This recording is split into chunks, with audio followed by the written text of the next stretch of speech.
always have a Yeah, little bit of some outtakes. B-reel, I guess. B-reel, yeah, right, a bit of that. I like that. How do you pronounce the name of your band? That's one thing I'll need to say. Not featuring the name of the band, it's your band. That's the thing. Part of the joke is that people half the time don't pronounce it right. But Okay. since we're in this together, the band is called Remover, like nail polish remover. Remover, yeah. Is it a bit short? Huh? It's short for remove. It's remover. Yeah, it's remover, but with all the vowels removed. Yeah, that's great. Yeah, That's a great name, mate. Thank you. Obviously makes it unique as well. Yeah. Well, I'm ready to get in, ready to start. I'm ready to go. And the first thing you need to do is get the hat off. that's the thing. I noticed. I don't think I've seen anyone take a hat off. Unfortunately, I have no hair to let down, but I have a hat to take off. Yeah, so there you go. There's the hat off. Hat's off. Hair's down. Yeah, you've got the hair down. I've got the hat off. Lights are on. Cameras are on. Where's shit out there? Yeah, I think everything's all perfect. Yeah, should we do the customary big clap that you always start? Yeah, count in. Couple on. Right, you want to count us in? Yeah, 3, 2, 1. Welcome to the Hats Off Here Down podcast. Let's do another one. Yeah. 3, 2, 1.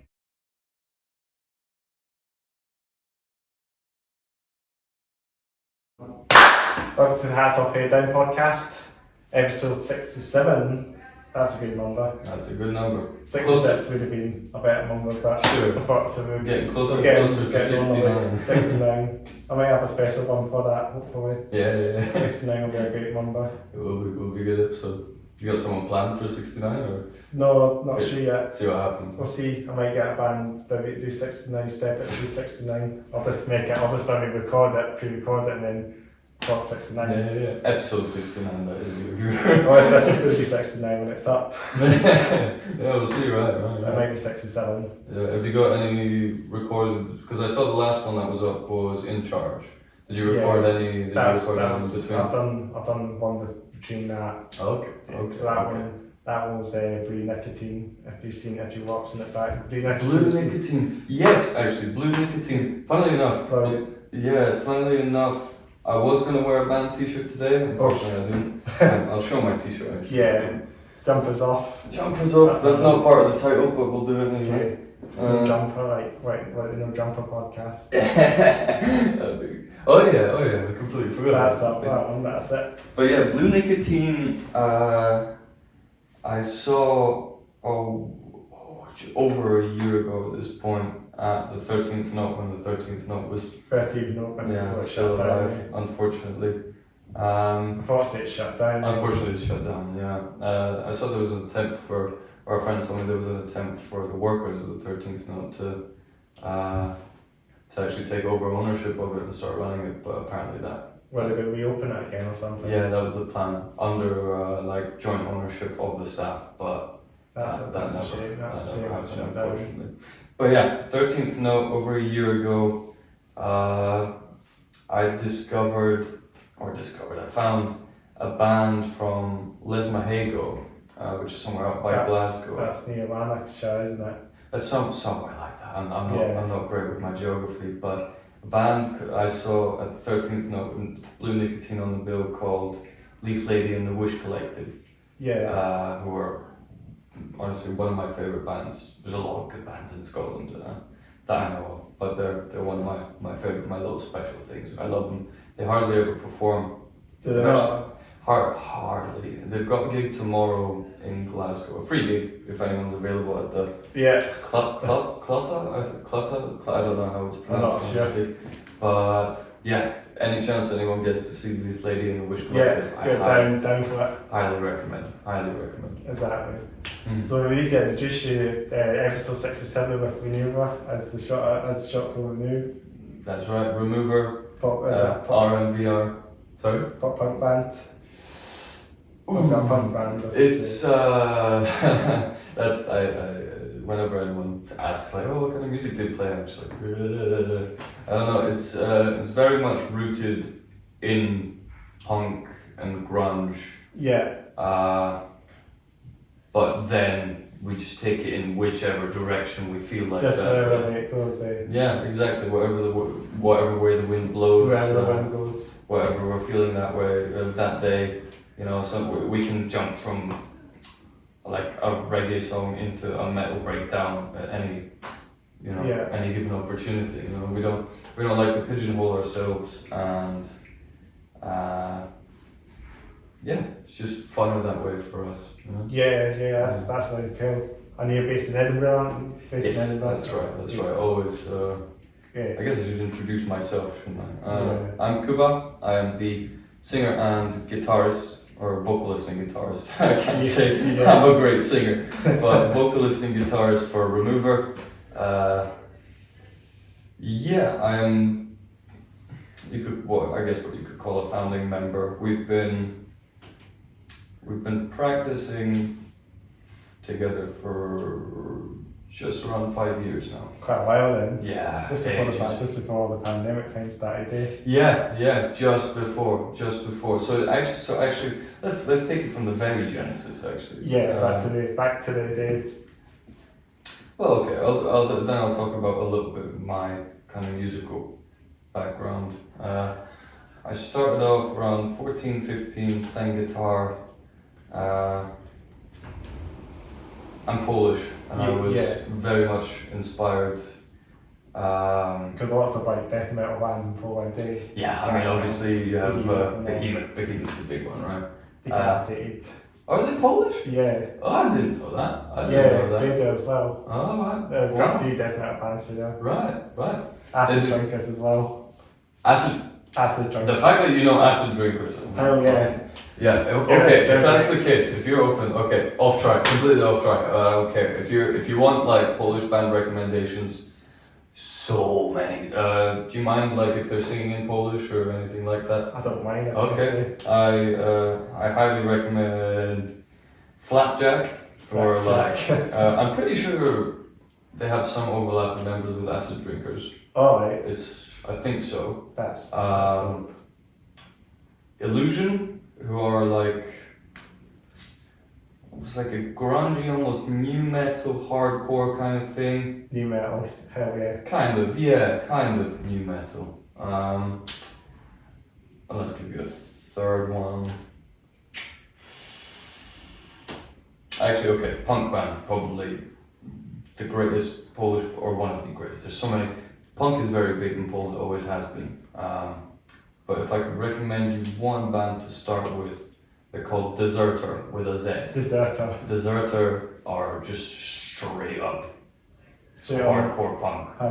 Yeah, just noisy, screamy. Off the stage kind of fun. Yeah, dude. No, honestly, Poland has a very rich and vibrant musical history and musical culture history. But anyway, back to my back to my personal roots. Yeah.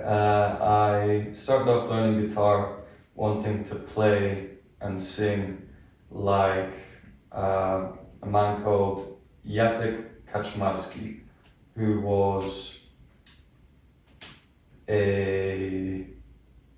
people call him a bard. He was like a poet that also played guitar and sang his poems, you know? Yeah. And he most often wrote about like historical events, songs based on pieces of literature or artworks, and he would often perform for students during the communist times in Poland, and he was very much involved in the Solidarity Party in Poland, who helped overthrow communism in Poland at least, and then that spurred on a whole league of events. So yeah, I started off wanting to play and sing like him, which was a big mistake because he played very much like kind of flamenco, like fingerstyle stuff. Like playing that kind of style. Almost, yeah, like very like strummy, like no rest guitar stuff, and I was like, yeah, that's how I want to start. If I can start off learning to play things like that, I can play anything. That's the stream. That's the no, it was too hardcore. It was too hardcore for my own good. Must be like numb after a while. Yeah, the amount. I mean, I have holes all over my fingers. Oh, no. But yeah, that's how I started off, and then I got a bit more serious about my playing when I actually started going to scouts. I was in a Polish scout team, and That's like outdoorsy things, eh? sorry. Is that like outdoorsy things? Yeah, very much like summer camps, going to Poland for summer camps. We once did the Camino de Santiago. It's a pilgrimage. There's a whole bunch of routes, but we did the route from north of Portugal to north of Spain, like a 10-day walk. Got a long big hike, eh? It was a big hike, but it was a lot of fun. Was that a long time ago? Yeah. This was about maybe before the pandemic. Anyway, I can't remember exactly. Everything's blurry from back then. It does happen. But yeah, I got more serious about my playing when I started, sitting around campfires with people, and we started singing in a group, and I thought this has power to bring people together. And then somehow or another, like most teenage kids, I discovered Nirvana. I was like, okay, I see what this is now. And yeah, that then just spiraled off. Actually, it started off with Nirvana's Unplugged album specifically. Nirvana's Unplugged, MTV Unplugged live album for me was just like, whoa, what? And then I started delving deeper into their discography and more into Incesticide. It's like the B-sides and stuff like that. And that then got me into punk, into grunge, into generally alternative, different types of music. And then I discovered, I keep saying discovered like I'm the first person to find it, but discovered for myself a band that are no longer together, I don't think, from somewhere in Australia called the Violet Stones, who at the time I saw were about my age, 4 of them rather, getting a band together, traveling all over Australia, playing gigs, recording albums, and I was like, I can do that. I can do that for sure. I just need people. So I did what any sensible person does and put out a Gumtree ad for band members. And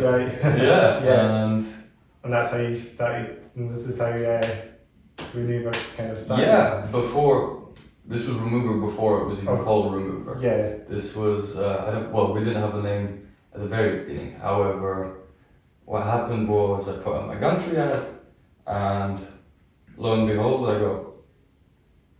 I got 2 replies actually, because I already had a friend that played guitar that was interested. I was looking for a drummer and a bassist. I got them, but for can't remember how long, maybe even like almost a year, we were only in touch through WhatsApp. I was sending them ideas for songs, and then they would listen to it or track demos and stuff. Yeah, exactly. Those, like I was recording guitar just through my phone microphone, and it sounded pretty good actually from what I remember. But and then time passed, and we wanted to actually get together and start doing things, but like the bassist wasn't in touch with me, and when I got in touch with him, it turns out are we allowed to swear? I guess so, yeah. Okay. Just left the band. Yeah, he disappeared to Aberdeen. I might swear a few times because that's just my nature, but I'll try not get you demonetized. I'll do my best. I could see going like But he just disappeared off to Aberdeen. Yeah. So we ended up finding somebody else. He went up north then. Sorry? He went up north then. Yeah, he did. I think he left to study. He was just didn't let us know or anything. So I found out after the fact. But then we found someone, I think on Facebook. We had a little meet-up in person just in town to get to know each other. 1 rehearsal, 2 rehearsals, and it just kind of fell apart as Oh, no. that 4-piece that we had. Yeah, that kind of happened to my projects as well. Oh yeah. My I was band. going to ask you whether you're Yeah. you are or have been in any bands. I have been in a few projects that never really got off the line, off the mark. Really? Just Yeah. like we just had jam sessions of a couple of people and Okay. and never really materialised. So Fair enough. one thing did actually happen later in the time. We played that we started another band and we played a gig at Legends Oh right. before the pandemic. I Oh, guess a band was coming back and we were playing like Metallica covers. Okay. Yeah, if you listen in like Metallica, old school Metallica. Do you know? I had a little bit of a Metallica phase, and I'm sorry to be sacrilegious, but it was Black Album. Black for Album, the most part. I was not the old stuff, not Yeah. the Kill 'Em All or Onwards to Justice. I like Injustice. I like quite a bit of stuff. Like Blackened is probably my favorite Metallica. Blackened is probably one of my favorite Metallica songs. I played that one on the guitar, so that was a sick song.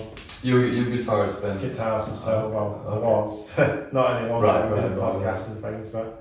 I said this I said this on the previous one. I think I said this on in Chad's episode. I sort of said this about the band stuff. Did a few projects, just like doing the ad things, strummerband.com. Yeah. Just did about that from the start, and so a lot of that never materialised. Yeah, it's hard. It's very hard because They say it's kind of difficult to figure out if they what they commit to it as well. exactly. And they say at first it's all good. It's Yeah, like getting a bass, I guess, and then it's not for them. Especially if you're finding people on Facebook and Gumtree, you never know what you're gonna find, right? That's why I think what I found these days is, best to just meet people in the scene or people that are hanging about the scene, and find people that are already somewhat giving their heart into it. And you can see evidently they love it. Yeah. Funnily enough, I'm gonna mention a little bit of promotion. Well, not promotion, but We something there. a wee something. We're actually looking for more members for the band if anyone would be interested. We unfortunately separated ways with our bassist after our gig on Saturday. Oh no. Things happen. Yeah.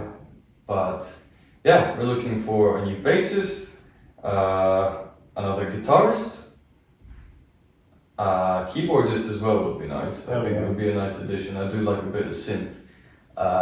And honestly, any other instrument is welcome if we can find a space for it in the band, Yeah. Like we've talked about having violin in the band. We would love a horn or a brass player. Brass fusion. Yeah. Totally. That would be dope. We really like. So yeah, me and the drummer have been kind of the only consistent members throughout the entire history of the band. Other than that, it's been a rotation. It's been like another end and suck away. Yeah, it's hard because we make quite atypical music, I think.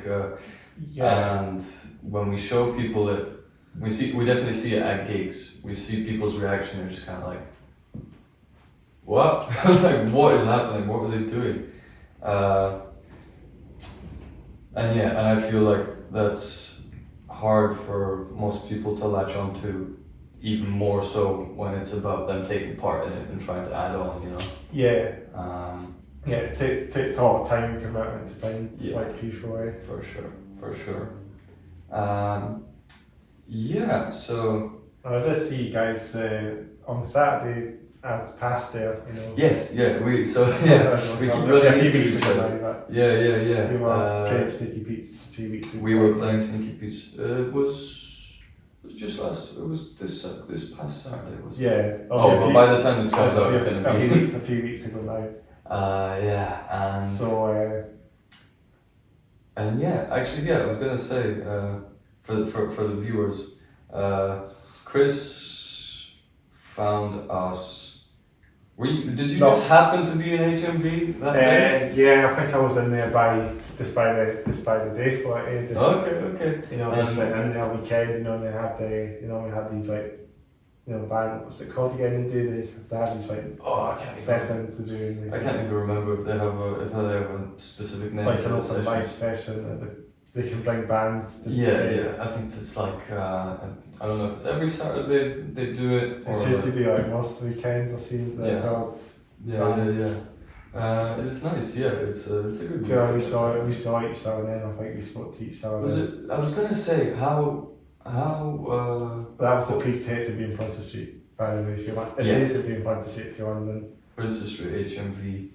I was gonna ask how what brought you to us now? Like, did we give you contact information? I Back think then? I just messaged you guys, mentioned the podcast to you, and then I think I can manage to find. I was trying to find where I can actually find where your page was, and then Raisa found it, and we've got because it took a wee while because it's through name. Yeah, because between us or you running into us at HMV, and when we spoke about getting the podcast together, it was about a year, I think, or so. Yeah, if I'm not mistaken. Like that. Yeah, that's which is funny. So I was just curious what it was that like. I don't know if this couldn't find the page. I think that's one. Fair enough. I don't think it's highlighted anywhere. All right. Okay. Basically, sometimes these posts that are normally posted on pages do not always tag in the band names. I mean, Instagram tags, but not Facebook tags. Facebook is especially not great for promotions and posts and stuff like that. Not everyone can tag them in very well. No. Unless when they publish it, maybe gets the tags must disappear. I don't know, but it seems to be a bit funny, and then you have to just do it manually. Yeah, we tend to use Instagram more than Facebook for promotions these days. But we just need to work on our social media presence in general. It's difficult to get all the whole thing, all these around in one place. But I just thought it was funny because I think that around the time you messaged us was just about the time we released our debut single. Oh yeah. I think mid July, I think it was something like that. So what's the name of that? So the single is called Silicon Faces, or Silicon with an E. Silicon Faces. On all streaming platforms around you. On the world. Around the world. Not the UK world, because I'm not around the world. But we recorded that April this year. Yeah. We spent a day recording and a day mixing.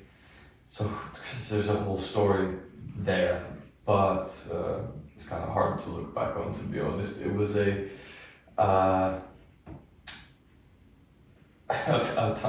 process full of trials and tribulations. It was a learning experience, but we have a single out and we know what recording looks like now, so it was time well spent, for sure. That's brilliant. Sounds good. We did record the bike side. We recorded it in a studio called Stone Dead Studios in Glasgow. Oh yeah, Glasgow. In Glasgow, yeah. Shout out to them. Shout out to them. It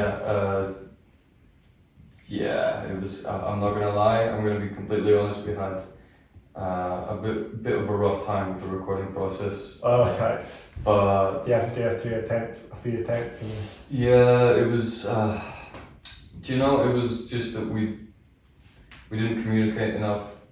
Neither side communicated enough as to what was wanted or expected, or how things were going to be done, or anything like that. So there was a lot. There was a lot of going back. There's a lot of there's a lot of mumbo jumbo things.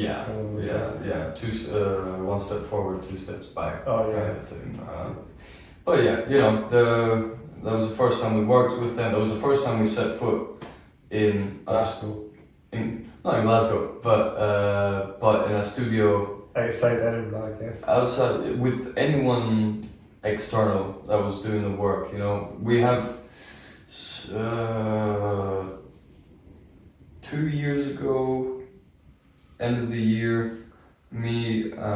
I was in college at Milton Road doing sound production. Yeah. And they have very if anyone's gonna go to do sound production for any reason, it's top notch over there. It's top notch, and if there's gonna be one reason you do it, it's cheap studio time.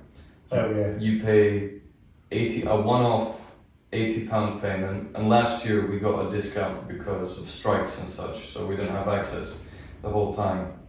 £80, probably more now, payment one-off a year, and you get access to the college studios in the evenings after class or weekday, and pretty much like a 9 to 5 session on Saturdays. And that's just amazing. That's good. Fact is, you don't get like an engineer like you would in a professional studio, but I more or less knew what we were doing, and I was willing to experiment, so we just got in there, recorded. So it's actually open on weekends as well. The studio is actually open on weekends as well. On Saturdays, I didn't know that. Sundays I don't think so, but Saturday morning to afternoon for sure. That I know for certain. I mean, it's a brilliant place. All the studios in there are really nice as well. The practice rooms. Yeah, it's all very well equipped. I did a placement there as well when I was studying. When I was at Milton Road campus, when I was doing my course, I had a wee employment course. I was doing a placement in the recording studio there, and it's really nice. A guy called Bruce. I'm not sure if he's still there, but shout out to Bruce. Oh, Bruce.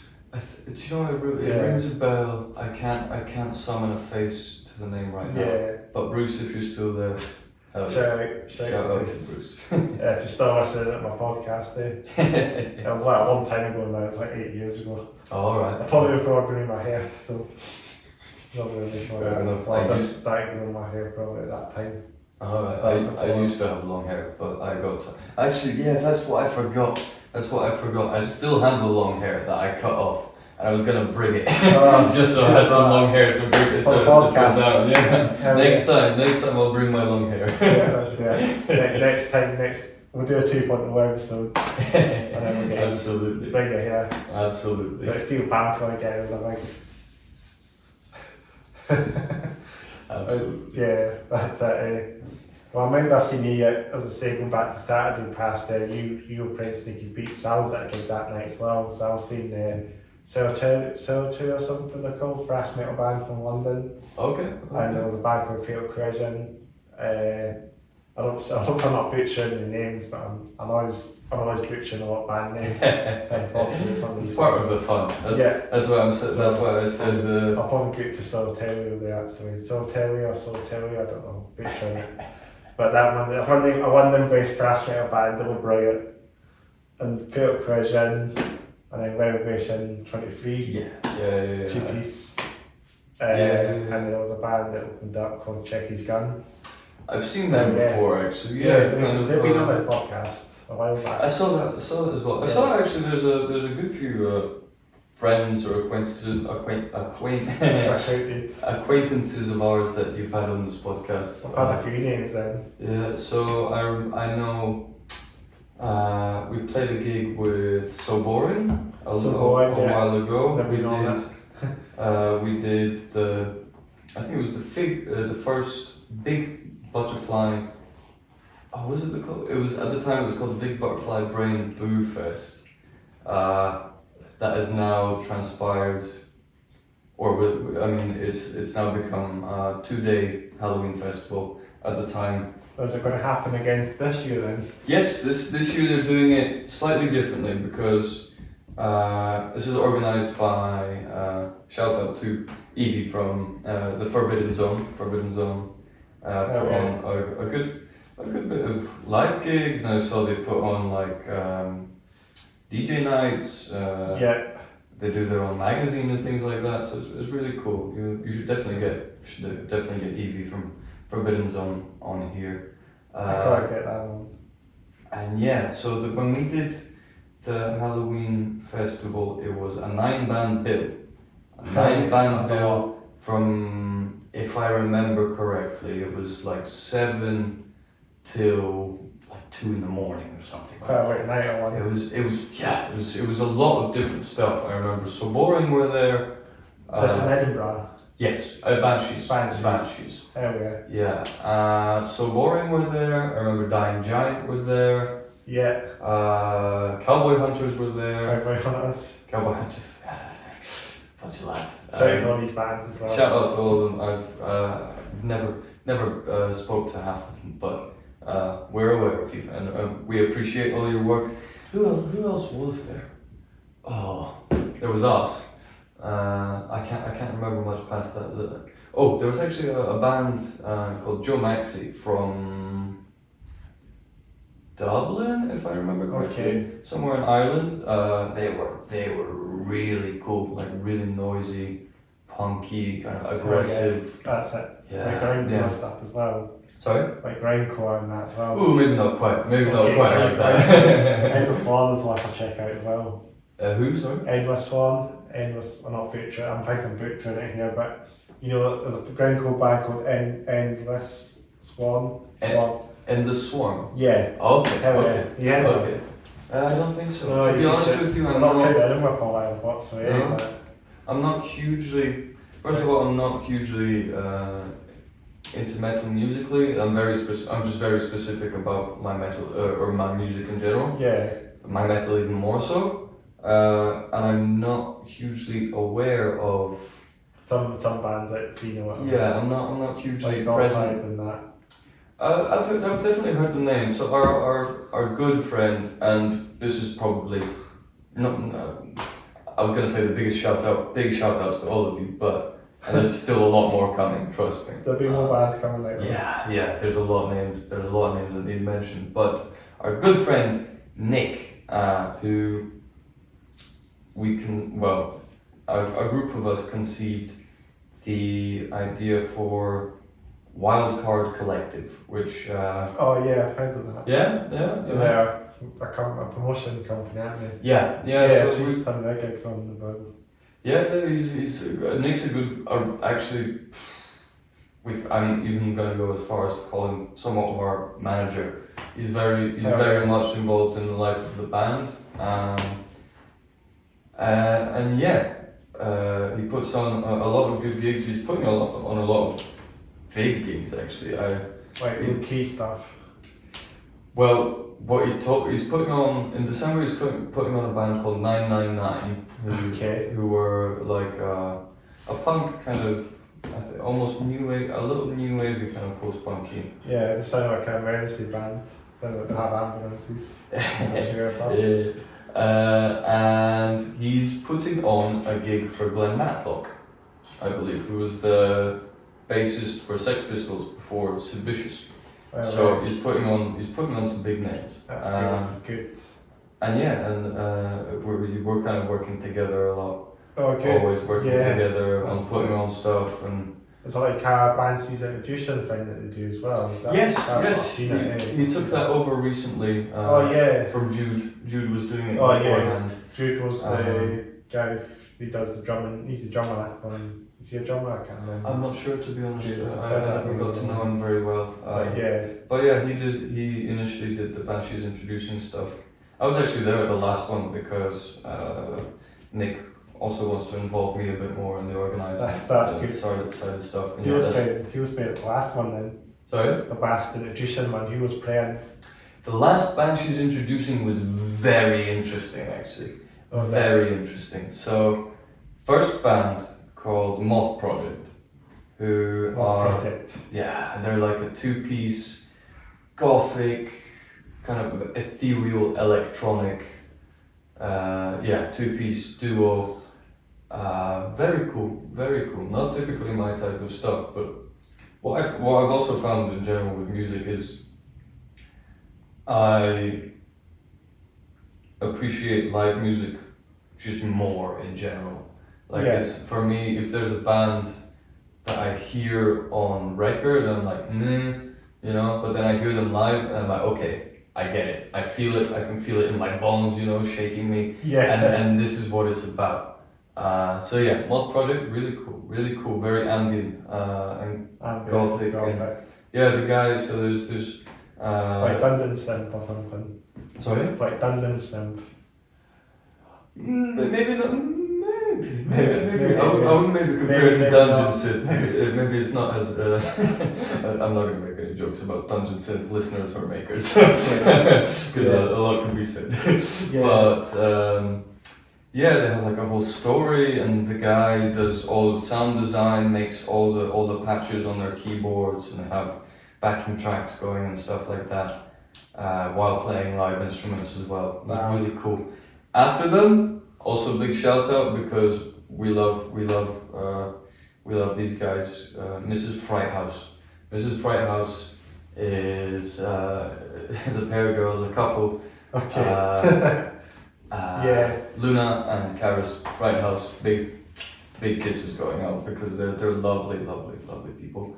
However, their music is I'm getting like tense and uncomfortable even thinking about it, because it's not music that I like. Okay. However, it's music. Yeah, honestly, I'm getting chills even thinking about it. It's music that makes me feel a certain way. Like, it's not something you dance to, it's something you stand there and stare at the floor to, you know, and be like... Like sad music. Like sadness. Dude, sad, abrasive, just a lot of noise. It's very like industrial noise, and then they both bring another flavor into it with their vocals. So Luna very much does kind of metal screams, and just like agonizing whines into the microphone. I mean this all with such love, and I'm sure they take it, and they know it, and they're taking it as a compliment. And Karis does very much like opera singing, like very kind of high notes, and but then goes from opera singing to doing like almost black metal, like that kind of scream, that you know? That sounds sick. And I can't say I enjoy the music, I enjoy the journey that it takes me on emotionally. And yeah, they're just doing something very, very special and unusual. Something experimental. Yeah, Mrs. Frighthouse. Shout out to them. Shout out to all these bands. And lastly, probably the most interesting part was headlining was Harbinger's drum crew. Oh yeah. Yeah, you know them? It's the big goal. It's the big. It's that big group. They're like they have hand drumming sort of group. It's basically like a big metal, almost samba band. You know, it's absolutely. It's really cool. They played a couple of played a few metal gigs as well. But yeah, I spoke to oh god, Edinburgh would be a good shout for coming on this podcast. Hell yeah, all of them. We've got their own, like two of us will probably come along, like their coach will probably take them up. Yeah, I remember. Well, so there was. The thing with Banshees is that we could only fit about 10 of them in there in the first place, you know. You have to go on the floor. Yeah, they just fit. And then I'm so sorry, I'm bad with names, but I believe the conductor's name was Alex. We had a little chat. Shout out to everyone involved. All the Harbingers. We had a chat. Yeah, he said they've played sets with like metal bands before. And what they do is very much metal. Like there's a lot of breakdowns and stuff. It's the most metal with drum out there, isn't it? It's the most metal. It's definitely the most metal drum band I've seen. You know? Yeah.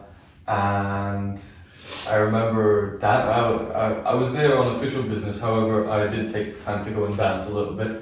Get a bit of motion. Well, that's the thing. I went up to dance and everyone was bouncing about and whatnot, and I was kind of going to everyone like, mosh, and everyone was like, funny. But then the conductor saw me, and he went to the opposite side of the room in Banshees to me, and like he initiated a drop, screamed something, and then just charged at me, just sprinted. I was like, okay, we're doing this. Jumped into him, and just everyone started going mental, just bouncing off each other. It sounds like it's fun. The guy from Moth, I remember distinctly. I remember him flying out of the pit and landing perfectly on the leather couches on the side of the stage.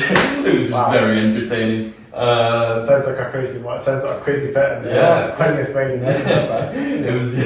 It was something. That whole gig was very, very. You could do proper shit in there for sure. That thing is very hot. That's the thing. Slightly bigger in this place. Yeah. Ooh, I don't even know if it is, to be honest.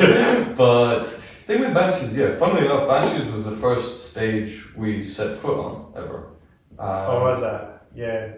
Yeah, for the open mic. That they do on Wednesdays. The open mics there, don't they? Yes. And funny story. Another.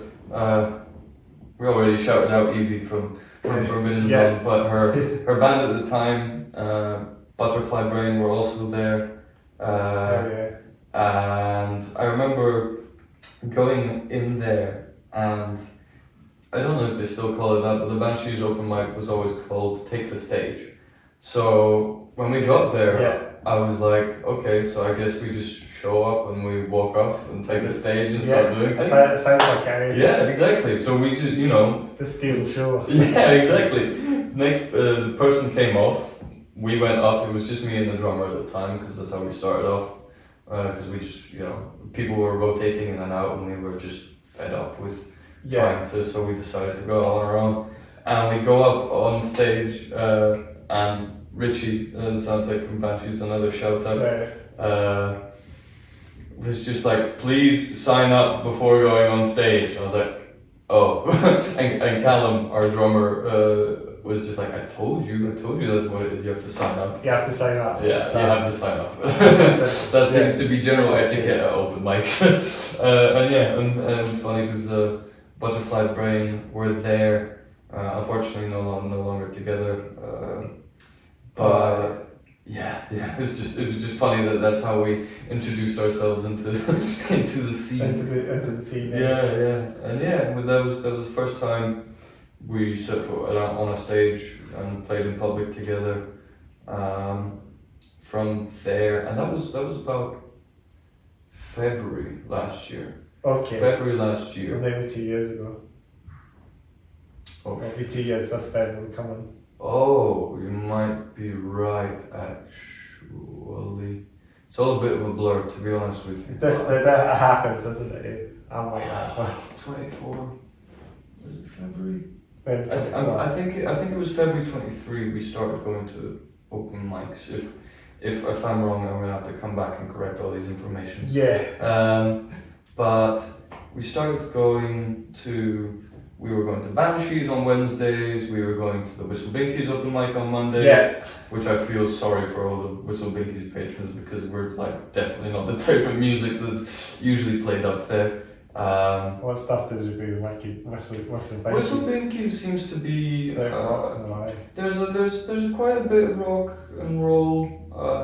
But it's probably not as metal as. No, it's definitely not as hardcore. It's not as hardcore as that off rock and bands. Yeah, for sure. And a lot of like folk singer-songwriters, country stuff in Whistle Binkies I found. And the space is suited for it. Yeah. And I think that's Whistle Binkies is where we ran into our bassist that we just split ways with, who was honestly the longest running member out with me and the drummer. And we started going to open mics together as a 3-piece, and eventually I skipped a big part of this. Our first performance that wasn't an open mic was still as a 2-piece at Sketchy Beats Cafe. Shout out to Sketchy Beats Cafe, very cool. Where's that about? That is on Great Junction Street, right by. Oh yeah. I'm pretty sure it's the Water of Leith. You know where it intersects with Ferry Road. Yeah. Right on the corner by the wall, or maybe not quite by the corner, but right by the water, by the bridge. Little cafe, community run, non-profit. Oh, is that? It's like that's kind of like that's a wee bit. Yeah, very much so. And there's an upstairs with like a piano, and there's a kettle or a coffee machine, I can't remember. And there's a downstairs with drum kit, PA, and oh yeah, sounds pretty dope. It's cool. It was very, very intimate, and very, very personal and intimate. And that gig we got into because a guy who we'll get to still, shout out coming, was looking for people to complete the lineup for that gig, but then his band had to pull out. Oh no! So we ended up kind of taking over the organisation of that whole thing. Oh yeah! And we organised that gig. We got another shout out, Mark Leaf, who is, pardon me, a solo act, very much grungy in the vein of Nirvana. And another guy you had on here, you had Declan from Radio Fury a while back. He's been on that. Yeah, shout out to Declan and Radio Fury who were there. Radio Fury, a funk band as well. Kind of funk, punk, metal. They were great acts, they were playing it metal for the masses as well. I saw that. Yeah, hell yeah, that was good stuff. Some good bands that night as well. Hammer on the bill that night as well. Do you know, I've never been to a metal on the masses, I don't think. It's like a battle of the bands thing they do. Like, yeah. Bands play Bradstock. Cool. Oh yeah. So it's nice to see like Hammer winning that. Oh yeah. Right. Cool. Yeah. But yeah, we that was our first public performance. Mark Leaf and Radio Fury were there. Very nice of them to help us out, because there was no money in it. There was the only money that people spent was donations to the venue, so they could keep running. Well, hopefully that's the case. It'll still be open and from what I've seen, paid gigs and that. Eh? Yeah, I don't think it's the place to do paid gigs. I think it's more like free gigs. Yeah, free gigs, like little house parties or celebrations, stuff like that. We were gonna do something for the birthday of the band. Actually, we were gonna do an anniversary of our first performance there. But that never happened this year. Maybe next year. But yeah, that was just a very nice experience, and it was very cool, to see that people were up for doing things not necessarily for the money or getting famous or whatever. It was just a night that we put together and we had fun and we did it. That's good. And that's how we then met Nick from Wildcard, because he showed up there and he was quite impressed with what we did. I remember him saying the words that you're not just another little shitty band from around Edinburgh, because anyone can put a band together. And that was that just come and go, and not all bands don't even make it. Exactly. Like half the bands don't make it out of the practice room, Yeah, and we were like that as well. We were one of those bands that never made it to practice room. Well, my previous projects never made it to practice room. It was very low key. It was under cover sort of thing. Yeah. We were.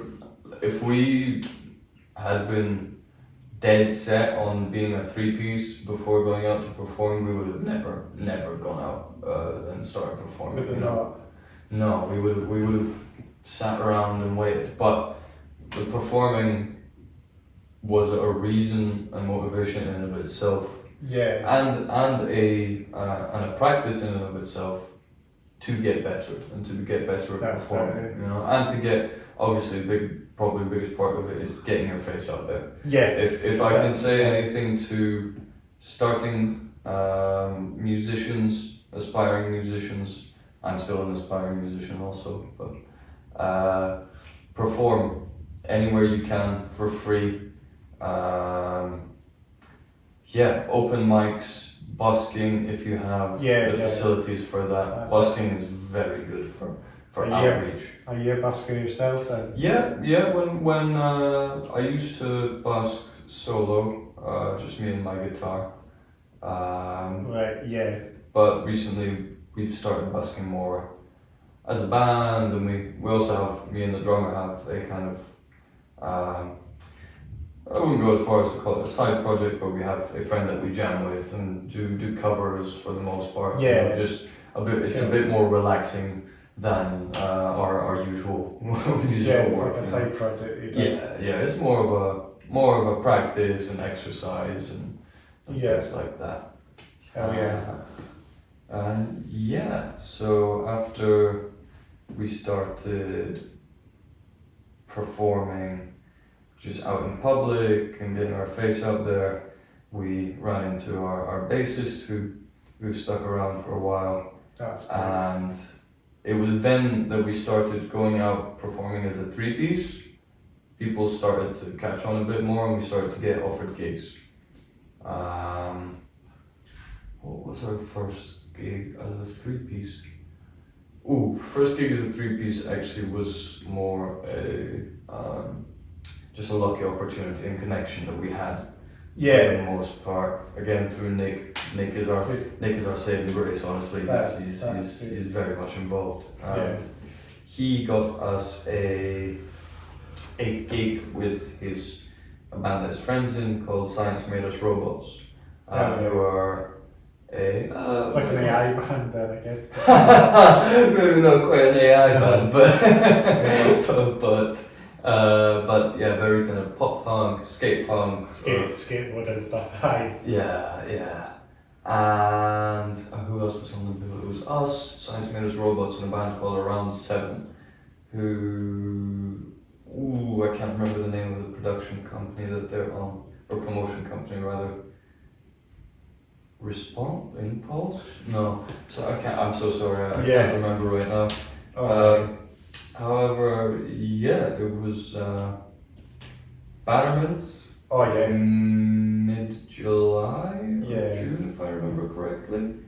Is it okay if I just double check the recording? Sure, of course, yeah. Sorry, I do this all the time. You don't want to be talking for an hour to then realise that, we knew we've done it for an hour already. Yeah, we're only halfway through the story. Oh hey. But yeah, no, if we need to finish the story another time, I'll happily come back. No, we'll have another conversation. We could do another episode there. Yeah, of course. Where was I? Batterman's. Yeah, and I found that quite peculiar, that gig, because actually maybe we did play a gig. We did play a gig before that as a two-piece in Banshees. I do remember that with Voodoo Twins. Voodoo Twins, I think that name rings a bell. I can't. It was someone from, I think, either Happy Spastics or someone from another punk band in Edinburgh that then went off to do Voodoo Twins. Or they had a big crowd that night.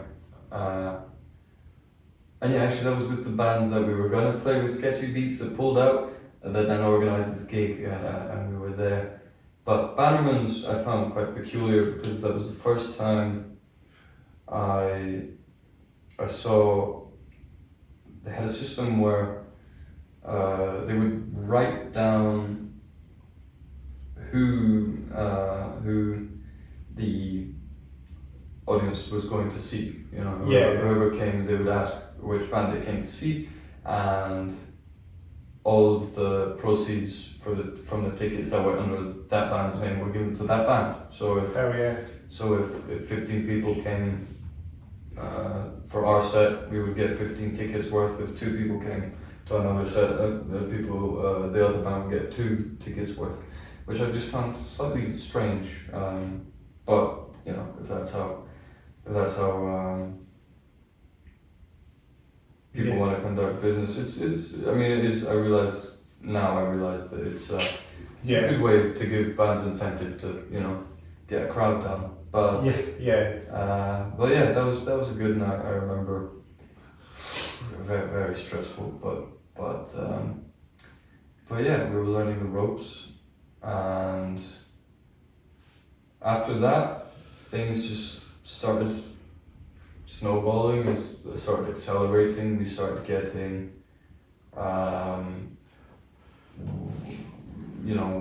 one to 2 gig offers a month. Good. We did. That August we did or not long after our Bannerman set, we had our first Binkies gig. Yeah, Whistle Binkies. Yeah, good spot, good. They pay really well for gigs, so that's all I'm gonna say. Whistle Binkies, if you can get Whistle Binkies gigs, they pay really well. Hell yeah. Whistle Binkies, and then that September, I can't remember whether it was the first Wildcard Collective event, Pressure Waves, but we played it with, only amazing bands actually, more shout-outs. There was us, there was Woody and the Dogs, who are like a more kind of indie side of rock band. Very cool stuff to dance to, stuff to sing along to, very vibey. Then we had Puppy Teeth. Puppy Teeth. Have you heard of Puppy Teeth? No, not heard of them. They're some of that names, I've never heard of half the bands you mentioned. yeah, lots of name drops. Lots of name drops, and honestly, I recommend. Honestly, there's some of the best bands I've seen are the bands I'm naming, and the bands that are around us. You know, it's really amazing to have all these things happening. Puppy Teeth is more of a kind of shoegazy, a little grungy as well, and then headlining we had Bernstrom and the Men, who are they're pretty proper metal, aren't they? No, actually no. Bernstrom and the Men are I think they I don't know if they describe themselves as psychedelic garage, but they're very. I find there's a little bit of indie to it. There's a bit of surf rock. It's very like deserty, very psychedelic, very garage. They're very, very eclectic. One of the most amazing bands I've seen ever. If you have a chance to see any of these bands, honestly.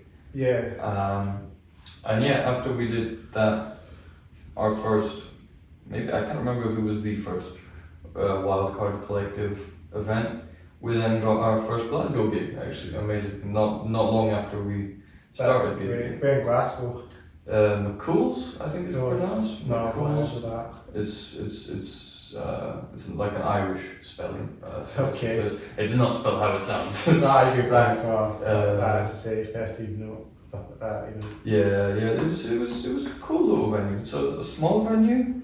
Alright. It's like Banshee's side. Do you know it was a little narrower than Banshee's, but deeper.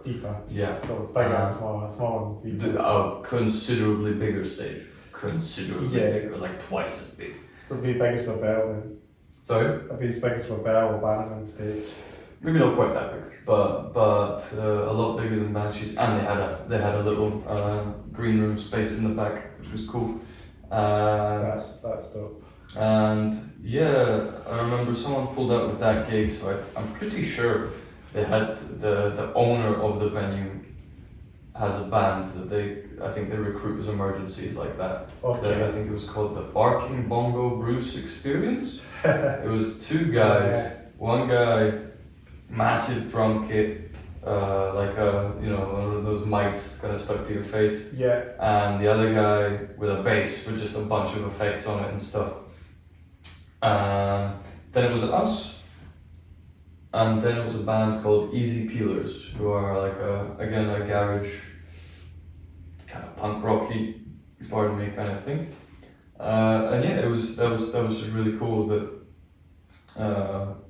we got a Glasgow opportunity that quick, you know, because I love Edinburgh. We all do love Edinburgh. But we do like to get some gigs outside the city as well. Yeah, for sure, and it's hard to deny that the scene in Glasgow is just much more. It's private a bit more over there. Yeah, it's a bit bigger as well. Bit bigger. You got more death thrash bands out there as well. Yeah, for sure, and it's just easier to find things happening in Glasgow than in Edinburgh. I find from the idea I have of the Edinburgh scene is that a lot of things are very like hush hush. Yeah. And you know. But everything Glasgow's a tad bit bigger and stuff. Yeah, exactly. And you hear a bit more about it. There's just a lot more going There's on. more of the big bands that go there as well. Yeah, exactly. That's where the money is. That's where the money is. So I was at McCool's in Glasgow, and after that, what happened after that? Oh yeah, so we would have played the Forbidden Zone Halloween Festival. We did with Nick again, with Wildcard Collective. We did a charity gig at Leith Depot. Oh yeah, Leith Depot, yeah. Leith Depot was very that's nice venue. Nice venue. Some Leith Walk. Yeah, just right at the bottom. Been there a few times as well. It's very small, so. Very small. Have you had the food there though? No. Have you had the food? The food is. Oh, and the pub downstairs. Yeah. No, I just go down to the gig. Oh yeah, okay. Dude, next time you're there, honestly, I'll go for some food. The food is. I'll be down. Exceptional. I'll be down for that. Exceptional down there. Always down for the Old Hoose pub a lot, so you know that's a good place for food. Where? The Old Hoose. Old Hoose? No, I've not heard that. It's just the one on the road a little bit. Oh, is it? It's a pub. It's it's at the President's Knee. It's at Edinburgh Street. Okay. Yeah, it's very nice. I go there quite often. Okay. I'll look into it. Aye. Well, I think we'll probably need to wrap it up soon. We'll have to wrap it up. That's all right. So we talk about let me quickly talk about t-shirts because that's something that we got to the. Okay. We talked about that. Primitive Vices. Yeah. Shout out to Primitive Vices. We've. I'm not sure if what they're looking for members. They're looking for some members. I think because I think someone left the band. I'm not sure what the deal is. Still not a metal band. But I know the bass player is by Aaron. Is it this? Aaron. So we know shout out to Aaron. He's the one. Also writes for. Shout out to all the guys in front of Vices and shout out to Big Aaron. the Big Aaron boys as well. And also to I'm pretty sure I heard Aaron writes for Underground Issue, who have.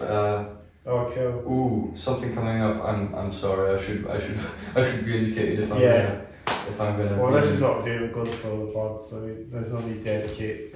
Well, yeah. This but the Forbidden Zone are organizing I don't know whether it's like the first issue release of Underground Issue or something like that coming up.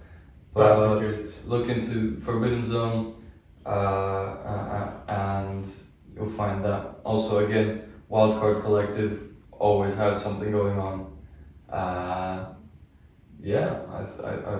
I have a lot more shoutouts, but we could probably do that in the next episode. In the next episode, maybe. Yes, dude. If you get me back for a 69, we'd be so happy.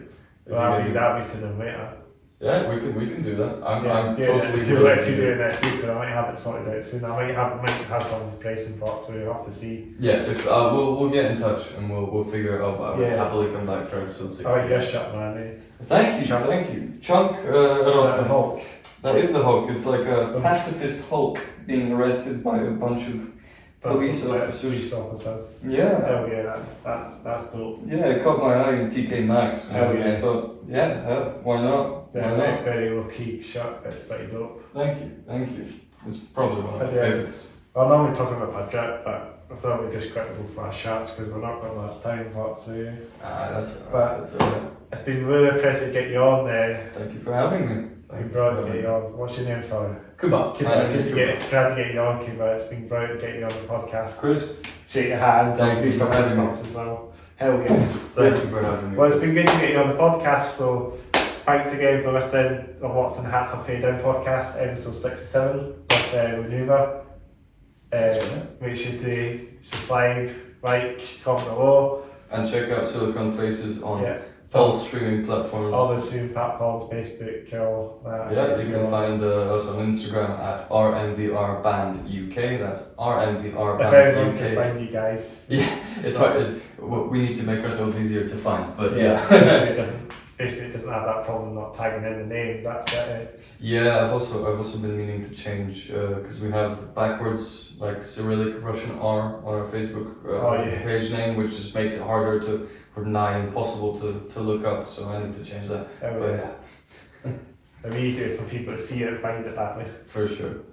Make sure you turn the bell notifications on as well, and in the description box of my YouTube channel, Team Headbanger. I haven't posted for that. I haven't posted on that channel for ages, but I do all my video game stuff and I've got music videos from bands, live band sets there. So cool. I'll just keep that channel low key. It's not very much on it. What was it called again? Sorry. CM Headbanger. CM. That's my initial. Headbanger. CM Headbanger. Okay. You'll find it. It's quite easy to find because I put loads of concert videos of Edinburgh gigs, Banshees, all that, and there's video game stuff as well. So check it out, go. We need to get this podcast up. We need to get this podcast to surpass 6 CM Headbanger. That's slightly CM Headbanger is at 405 subscribers. This is only 265 as we're speaking. Or probably more as this is up. And you've been doing this how long? Sorry. 2 years, nearly. 2 years. Well, more 2 years. Like 2 and a bit years now. Alright. So let's keep it going. Good Get stuff. to 100 episodes. So Good see stuff, what we man. can plan out. Good work. Just keep it going, and hopefully something will come along. Get some big names on. Yeah, man. If you make it happen. Hopefully. Yeah. Well, it's been a pleasure to get you on. Thanks again. It's been a pleasure to be here. So the podcast up. We get a wee photograph and thumbnail. I'll just do my signing off as soon as I start the video. Signing off now.